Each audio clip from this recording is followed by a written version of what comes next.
I gotta put me first. I gotta put me first, Lucius. That to me seemed like a break in the character. Like he's not okay. He's not okay. So when I do these videos, I literally don't know where they're going, man. I'm telling you, like, I've got so many things that I want to say. This video, I have so many things to talk about related to Sean Strickland's performance and then Dana being super, super, super mad. And I couldn't fit him into this video. This video is about Izzy. This video is almost exclusively about Izzy. The next video that I'm going to put out today is going to be about Sean Strickland's performance, what he actually overcame, and then Dana's fury. So watch this video, but just know that that stuff's coming in a second video. I love you guys. Let's do it. Oh my God, man. Congratulations to Sean Strickland right out of the gate. Right out of the gate. Sean Strickland, champion of the world. One of the most shocking and incredible performances I've ever seen. And we're going to talk a lot about that because I'm going to give you some color to this performance that no one else can if they have not sat close when Izzy's fighting. I've watched Izzy fight twice live. I watched him at UFC 271 and I watched him in Miami in his last fight. I was cage side for the Miami fight and I was front row at the 271 fight. And the reason this is notable has to do with like actually understanding what Sean Strickland just did. Okay? Like Sean Strickland did something so incredible last night. He also, going in was at a significant disadvantage, an even bigger disadvantage than people realized. An enormous disadvantage, as a matter of fact. He couldn't have been at a bigger disadvantage going into this fight. I'm not talking about just like, oh, it's a strike, if he's just going to go in and strike. I'm talking about something much, I don't know, much more important, but critical to what he actually went in and accomplished. I'm going to tell you guys all about that. Also, Dana White is so pissed. I've never seen Dana so mad. I've never seen Dana so mad. I've never seen Dana look like that after a fight. Now, I would imagine if after UFC 270, when Francis beat Cyril Gane, you got a camera on Dana, probably an angry face also. But this, when he was actually inside the octagon. See, every time that I've ever seen Dana post-fight where I know he's pissed, right? Like I know he's unhappy about the outcome, he still puts on a good poker face. He's always put on a good poker face. And last night, he didn't even try. He was laying it on very thick. And I know exactly why. I know exactly why he was laying it on thick. And that has everything to do with how this fight got made in the beginning. And we're going to talk about all of that and more. So buckle in. This is going to be a fire video. Oh, also, we got to show... I'm going to show you Israel Adesanya's post-fight video that he put out from his van after the fight. Very notable. His press conference was kind of weird. Maybe we'll look at that too. And then we're going to look at Dana White's press conference because, again, he didn't hide the fact that this was not an outcome that he is happy about at all, which is interesting because of how popular Sean Strickland seems to be. But it's Israel Adesanya. We'll get into it. Before we get into it, though, if you don't mind subscribing to the channel, if you haven't yet, I would appreciate it very much. Here's the deal, dude. If you're cool with... Oh, man, I was going to make a doggy joke. I was going to make a subscribe doggy diddler joke, but I don't want to, I think Izzy's taking enough flack on the doggy stuff this last week. He doesn't need it from me. I would just appreciate it if you guys watch my content, if you would subscribe to the channel. That helps me out a bunch. All right. So here is where we're going to start. All right. We are going to start with the Israel Adesanya video. All right. And, here is what he put out after, like immediately following the fight, and then we're gonna get into the fight. Fuck. What up? Woo! It's not that bad. Nothing broken. A little touched up. Nah, we graded, baby. Still thriving. It's all good. I hate losing, but I love living, and I'm thriving. So yeah. Hang out with the family first. It's like 20 minutes away from the And I'll address the people. But right now, I gotta put me first. I gotta put me first, Lucius.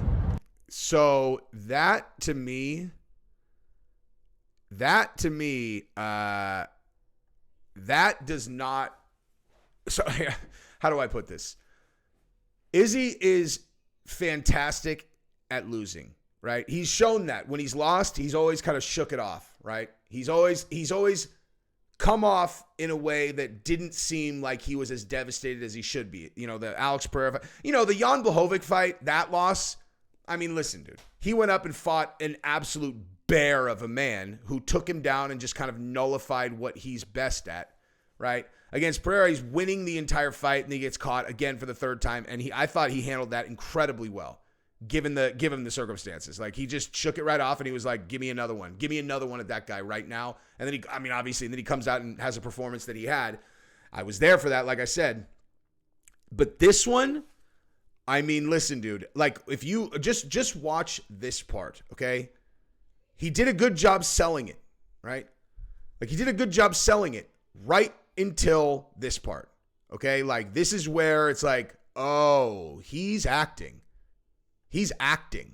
He's not cool at all. Hang out with the family first. This. Well, in Nigeria, though, it's like 20 minutes away. Well, right after And this. I'll address the people. But right now, I gotta put me first. I gotta put me first, Lucius. You know what I mean? That to me, like, that to me seemed like a break in the character. You know, like, he's not okay. He's not okay. He's not okay. And for a multitude of reasons, aside from the fact that he just lost his title again. Like, think about this, dude. Think about the highs and lows of this game. And again, I just want to I'm going to get this out of the way, and then we're going to talk Strickland. We're going to talk Strickland. We're going to talk Strickland. But, like, think about the highs and lows of this game. So after the fight, I talked to Chael and I talked for a while last night. Dude, he was funny last night, man.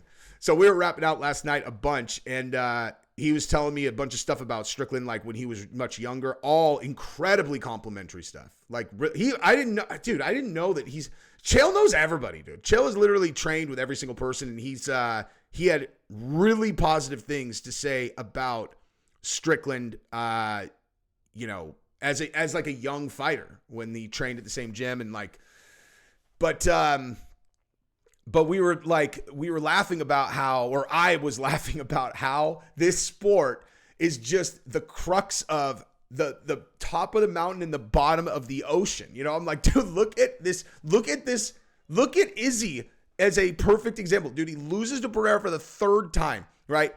Any rational person would be at the bottom of the ocean, and then he catapults to the top of the mountain. He gets his belt back. He knocks out Pereira, you know. He's firing bows into his corpse, and Jesse on fire is cage side jumping around like a lunatic. It's the top of the world. And then his next fight, he gets set up with an absolute blood feud with Dricus du Plessis, where they're going to talk, you know, he does the best job ever selling that fight. Who's the real African? The whole world is just dialed into this narrative. And then he comes in to fight. He decides to allow Sean Strickland to come fight. Strickland blows him up. He has this crazy thing with the dogs happen this week where everyone's like, what in the I don't think Izzy calculated that. Or who knows? Honestly, I don't know if he even cares about that.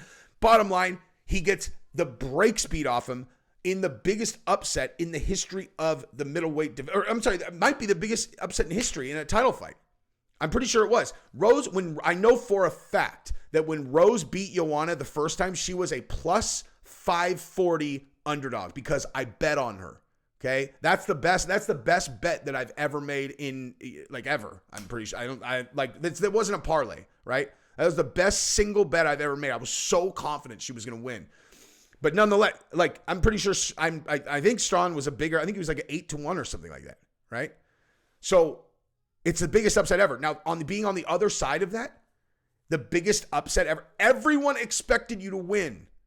And then he got beat. He didn't just get beat. He got beat down. And here's another thing that needs to be said about this fight. And now this is going to be our segue into the Sean Strickland portion of this conversation, is the fact that, actually, I take that back. We're gonna do Dana next, and then we're gonna get into the Sean Strickland thing. But the segue is just this: when Israel Adesanya has lost, he has 3 losses. Okay, 3 losses.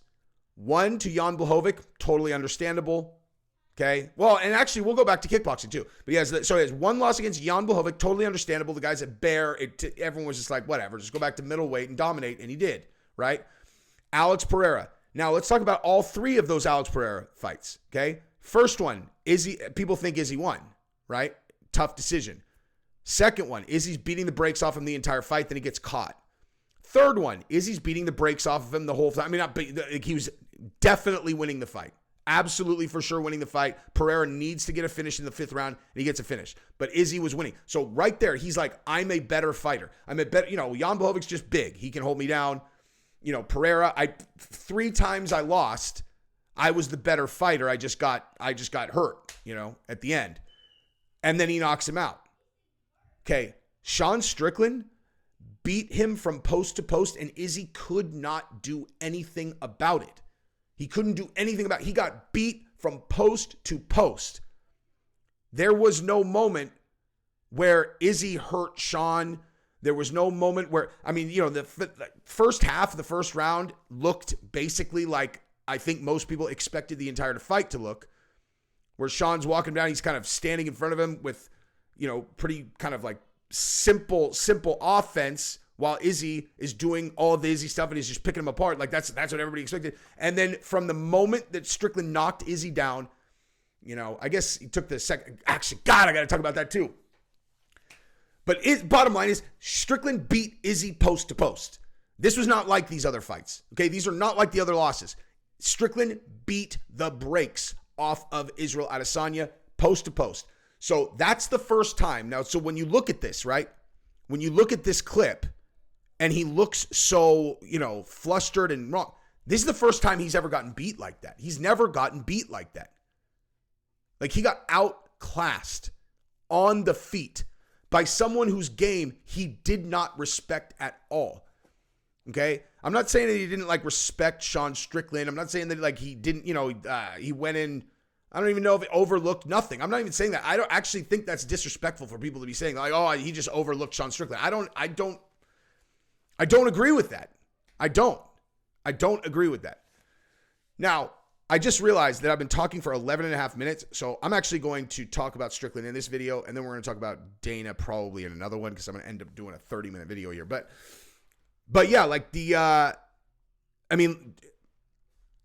it's just emotionally, Izzy has to be broken. Broken. How would he not be? You know what I mean? How would he not be? And here's the other thing, okay? So when we talk about the Dana White situation, how pissed Dana is, because he is pissed. When we talk about that, okay, what you have to understand is the way that this fight happened, okay? The way this fight happened is Izzy guaranteed victory to the boss. That's why Dana's so pissed. He guaranteed it, okay? He absolutely guaranteed it. And again, we're going to talk about that in a separate video about why Dana's so pissed. But bottom line, dude, he came up short in a big way in a fight that he guaranteed he would win, and he got beat down like that. Like this, his confidence has to be rattled. And I'm going to ask you guys a serious question. Do you think that he wins that rematch? Who thinks Izzy wins the rematch? You know what I mean? Fair question. Who thinks he wins the rematch? Because I don't. I don't think he wins. I didn't see anything tonight that would indicate that he'll win the rematch. You know what I mean? Like Strickland beat him down. Izzy couldn't hurt Strickland. There was no moment where Strickland was stunned.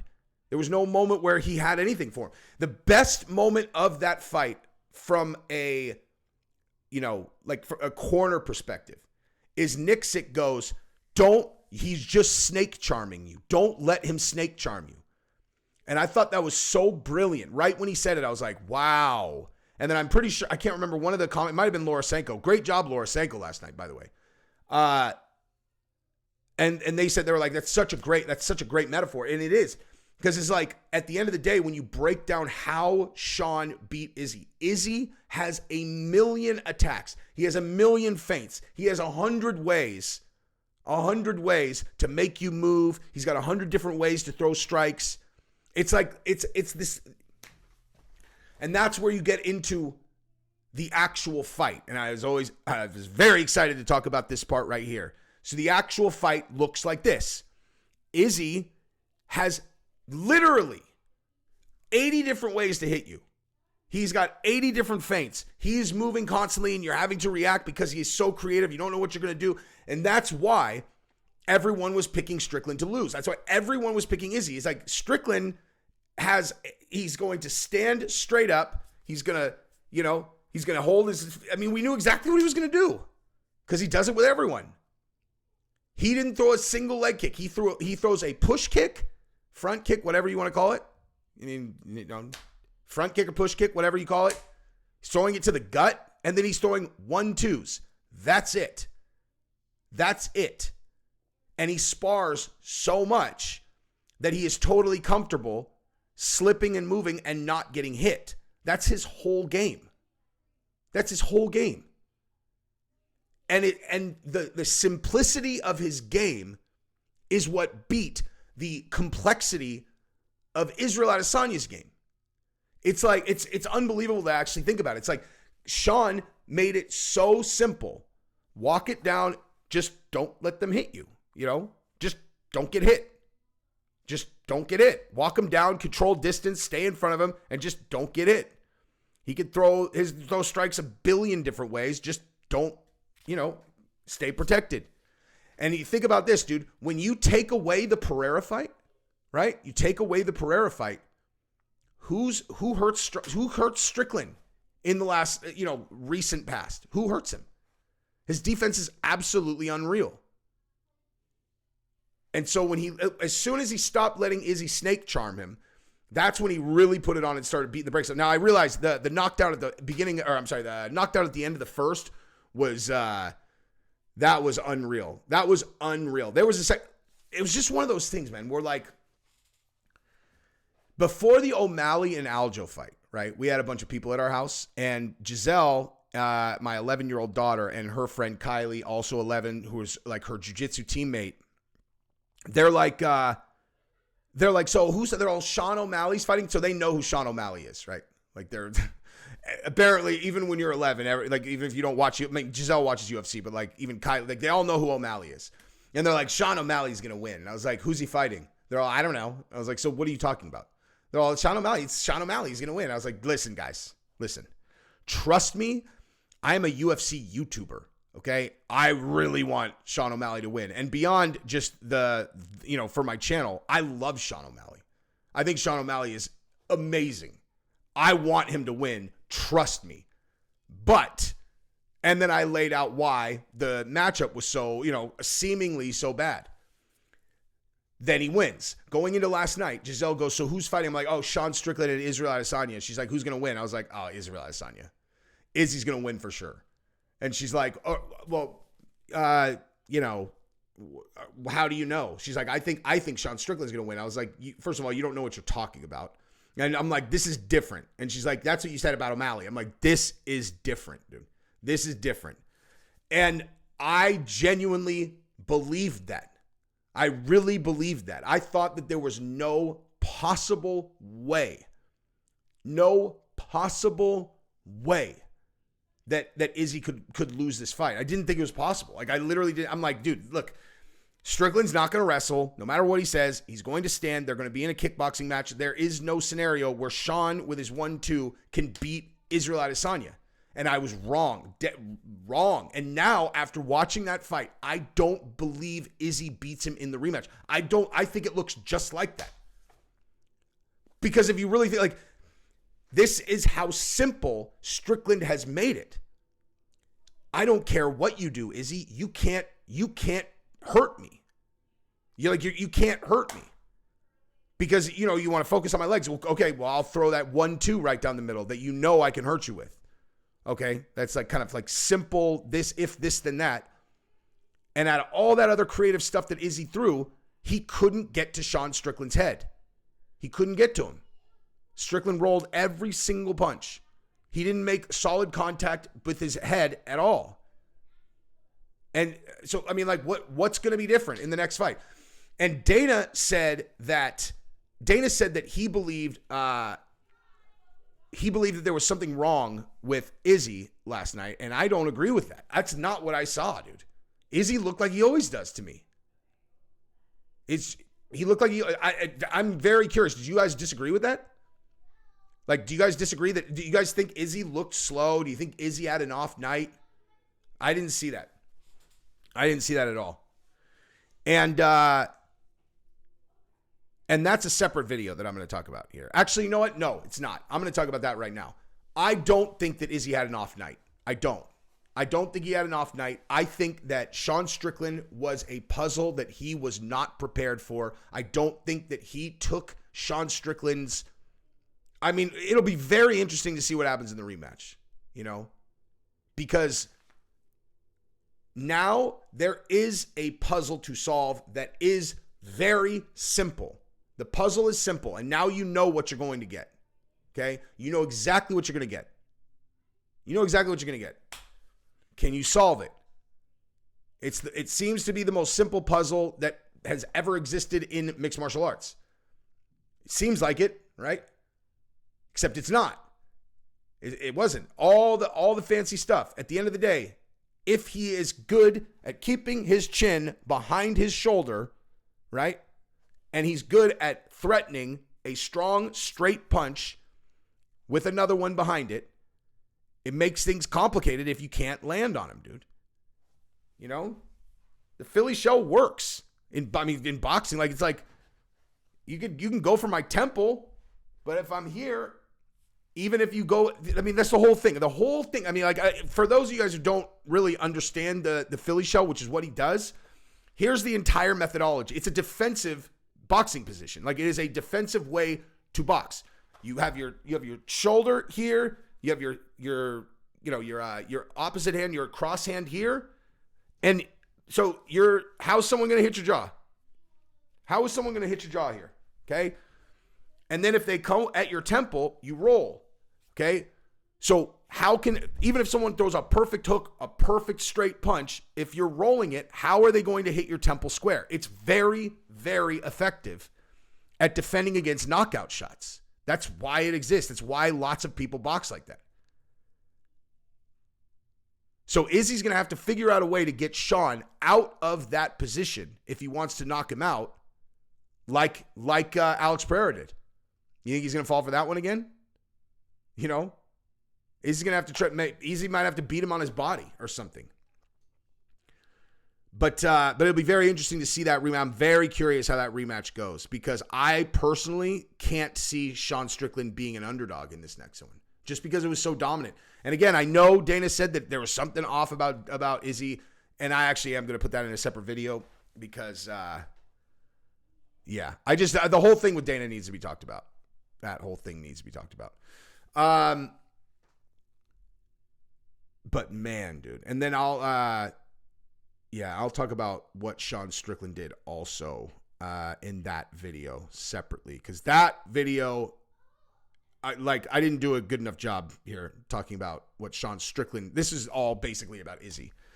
So yeah, actually, I'm going to sign this one off right now. I appreciate you guys watching this far. If you watch this far, the next one is going to be all about Strickland and Dana's